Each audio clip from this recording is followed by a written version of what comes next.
साथियों नमस्कार। जैसा कि आप देख पा रहे हैं, ये मिनिस्ट्री ऑफ डिफेंस का जो ये ऑर्डर है 4/8/2025 का, ये एक बहुत ही इम्पोर्टेंट जो है वो ऑर्डर है। जैसा कि हमारे बहुत सारे मित्र अब तक इससे अवगत हैं कि जो पहले ऑर्डिनेंस फैक्ट्री बोर्ड हुआ करता था, जिसके तहत पूरे देश में करीब 41 ऑर्डिनेंस फैक्ट्रियाँ थी। तो कैबिनेट का जो डिसीजन था 16/6/2021, उसके अनुसार इन्हें 7 डिफेंस पब्लिक सेक्टर अंडरटेकिंग में कन्वर्ट कर दिया गया था और इसमें जितने भी एम्प्लॉय थे उन्हें डीम्ड डिप्यूटेशन पर इन डीपीएसयूज में रखा गया था और उसकी समय सीमा जो है डीम्ड डिप्यूटेशन का, उसको अभी फर्दर एक्सटेंड करके वो अभी 31/12/2025 तक वैलिड है। तो इसी कड़ी को आगे बढ़ाते हुए सरकार ने एक कमेटी का गठन किया है जो कि रूल्स रेगुलेशन को फ्रेम करेगी और जितने भी जो स्टेक होल्डर है उनसे कंसल्टेशन करने के बाद इन 7 डीपीएसयूज हैं, इसमें परमानेंटली ऑब्जर्व कैसे किया जा सकता है और कर्मचारियों को ऑप्शन देने के लिए जो HR पॉलिसीज़ है उनको कैसे फ्रेम करेंगे, इस बारे में ऑनरेबल रक्षा मंत्री जी के सहमति के बाद एक कमेटी का गठन किया गया है। इस कमेटी के चेयरमैन होंगे श्री सुभाष चंद्रा जी, जो कि रिटायर्ड IAS अफसर हैं और वो 1986 में एक सेक्रेटरी DP रह चुके हैं। दूसरे जो मेंबर हैं वो हैं अनिल कुमार नायक, जो कि रिटायर्ड IFS हैं, वो भी 1986 बैच के और ये एक्स AS एंड FA हैं, department of post, ex chief हैं, लेबर कमिश्नर MOLE। तीसरे मेंबर है श्री BS रावत जी, जो कि x joint secretary government of India में रह चुके हैं, वो भी एक मेंबर हैं। और चौथे मेंबर हैं श्री DR सरीन साहब, जो एक्स CMD ALIMCO में रह चुके हैं। तो ये 4 लोग की कमेटी है और अगर आप देखेंगे तो ये चारों जो है वो वास्ट एक्सपीरियंस है इनके पास अलग अलग फील्ड का। तो सरकार ने इन्हें जो है ये जिम्मा सौंपा है और कुछ टर्म्स ऑफ रेफरेंस जो है इस कमेटी को दिया गया है, जिस पर ये कमेटी अपना रिकमेंडेशन देगी और ये 1 साल के अंदर अपना रिकमेंडेशन सरकार को देगी।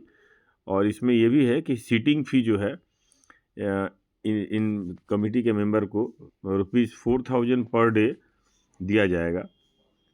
इसके अलावा जो TADA एंटाइटलमेंट होंगे उनको वो भी इसमें दिया जाएगा। तो आइए जो टर्म्स एंड रेफरेंस है उस पर कुछ जो है वो ध्यान दिया जाए। तो देखिए पहला क्या है, पहला पॉइंट अगर आप देखेंगे कि to suggest the mechanism for offering absorption package by more than 1 DPSU to erstwhile, वो भी आप क्या पैकेज दिया जा सकता है, इस पर भी वो अपना रिकमेंड करेगी। दूसरा पॉइंट जो है वो जो ऑफिसर्स हैं उन्हें लेवल 14 एंड अबव के जो है वो जो CDA पे स्केल है, शेड्यूल B CPSC में जो IOL TCL और GIL में E9 का जो है IDA का पे स्केल है, उसे जो है वो कैसे दिया जा सकता है, इस पर जो है उनको रिकमेंडेशन करना है। जो DO आपको पता होगा कि DO CNS जो है, जो ऑर्डिनेंस फैक्ट्री बोर्ड कोलकाता में था, वो अभी DO CNS का ऑफिस जो है वो के रूप में जाना जाता है। तो DO CNS के तहत हॉस्पिटल, जो ऑर्डिनेंस फैक्ट्री हॉस्पिटल्स हैं, सारे जितने भी हॉस्पिटल्स और स्कूल्स, ये उनके कंट्रोल में हैं। तो ये कमेटी ये भी रिकमेंड करेगी कि कैसे जो है इनको जो है ऑब्जर्वेशन का पैकेज दिया जाए। चौथा पॉइंट है कि अगर किसी DPSU में जो उनका स्ट्रेंथ है उससे ज़्यादा अगर उसमें एप्लीकेशन आता है, तो वैसे केस में जो है वो कैसे उनको ऑब्जर्व किया जाएगा। अर्थात मान लीजिए किसी DPSU में जो स्ट्रेंथ है उससे 3 गुना जो है वो लोग उसमें आना चाहते हैं। तो वैसे केस में ये कैसे इनको लिया जाएगा, इस पर भी कमेटी अपना रिकमेंडेशन देगी। उसके अलावा रीडिप्लॉयमेंट, वीआरएस, स्पेशल वीआरएस आदि के लिए भी ये कमेटी रिकमेंड करेगी। ये उन लोगों के लिए जो एक्सेप्ट नहीं करेंगे एब्जॉर्प्शन, जो डीपीएसयू में नहीं जाना चाहते हैं।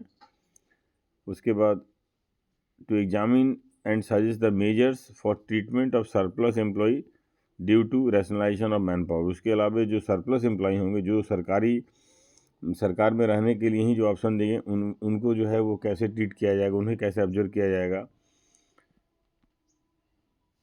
उसके बाद जो है एक बहुत वाइटल पॉइंट ये है कि कुछ डीपीएसयूज ऐसे हैं जो कि लॉस में रन कर रहे हैं, जो कि प्रॉफिट नहीं कर रहे हैं, तो उनको जो है एब्जॉर्प्शन पैकेज कैसे दिया जाएगा, उनको कैसे रिवाइव किया जाएगा। इसके बाद to examine and recommend the course of action on issues of erstwhile OFB employee on deemed deputation transfer after expiry of 5 years from the date of incorporation or 7 DPSU, that is after 30/9/2026। और 30/9/2026 को जो deputation है ये 5 साल का जो है वो एंड हो जाएगा।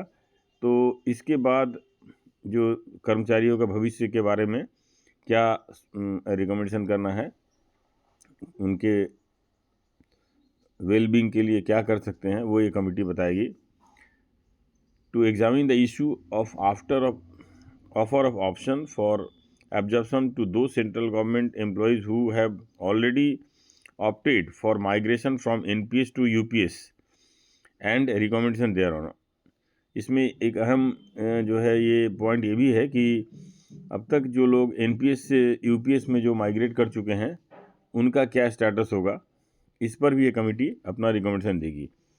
इसके अलावा अगर ये कमेटी कुछ अन्य मुद्दों पर भी अपना रिकमेंडेशन देना चाहती है, तो वो देने पर जो है वो स्वतंत्र है, वो दे सकती है। कुल मिलाकर ये एक मिनिस्ट्री ऑफ डिफेंस के द्वारा एक बहुत ही सकारात्मक कदम है।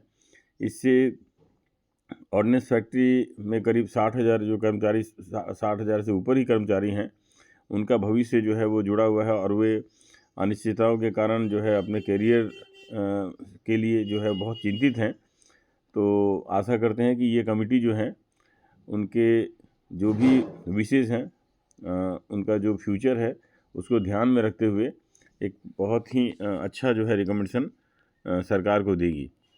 तो ये हमारे जो प्रिय दर्शक हैं उनकी जानकारी के लिए ये एक हमने आपको बताया है। नमस्कार।